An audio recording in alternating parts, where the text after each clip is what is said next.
দেখে মনে হতে পারে কুয়াশার চাদরে ঢেকে গেছে নয়াদিল্লি, কিন্তু না, ধূসর এই আস্তরণটি মূলত ধোঁয়ার, যাকে আবহাওয়াবিদরা বলেন স্মগ। কুয়াশার সঙ্গে কালো ধোঁয়া মিশে সৃষ্টি হয় দৃশ্যমান এই দূষণ।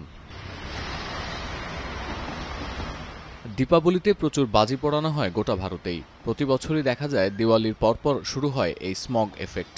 বাজির ধোঁয়া ছাড়াও এই দূষণের পেছনে আছে ফসলের উচ্ছিষ্ট পোড়ানোর হিড়িক। শীতের শুরুতে ফসলের আগাছা পোড়ানোর ঘটনা সবচেয়ে বেশি দেখা যায় ভারতের রুটির ঝুড়ি হিসেবে পরিচিত পাঞ্জাব প্রদেশে।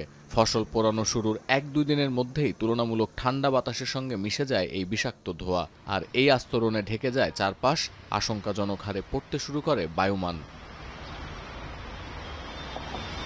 বার্তা সংস্থা রয়টার্সের প্রতিবেদন বলছে, গেল শুক্রবার বিকেলে নয়াদিল্লি শহরের বায়ুমান 193-তে পৌঁছায়।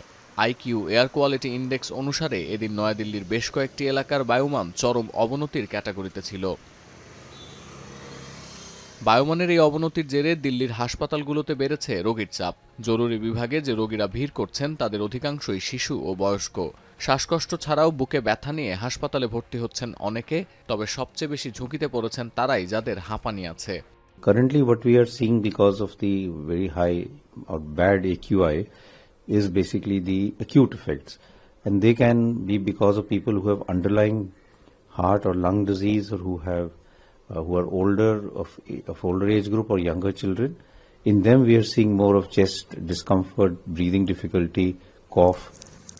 নয়াদিল্লির বায়ুমানের এই অবনতির পেছনে পার্শ্ববর্তী পাঞ্জাব রাজ্যে ফসল পোড়ানো ছাড়াও স্থানীয় কারখানাগুলো থেকে নির্গত ধোঁয়াকে দায়ী করছেন বিশেষজ্ঞ চিকিৎসকরা। আর স্থানীয় চাষিদের অভিযোগ, কৃষকদের প্রশ্নের মুখোমুখি দাঁড় করানো হলেও শিল্পপতিদের ছাড় দেয়া হচ্ছে।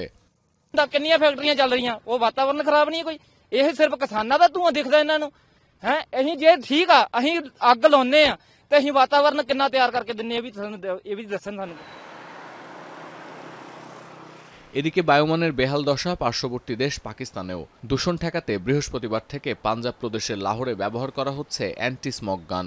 শুক্রবার পাকিস্তানের বেশ কিছু শহরে বায়ুমান 150 ছাড়িয়েছে বলে জানিয়েছে বার্তা সংস্থা এপি। স্থানীয় সময় শুক্রবার বিকেল 4:30টার এয়ার ইন্ডেক্সের লাইভ র্যাঙ্কিং অনুসারে বায়ুমানের অবনতিতে চীনের বেইজিংকে ছাড়িয়ে যায় লাহোর।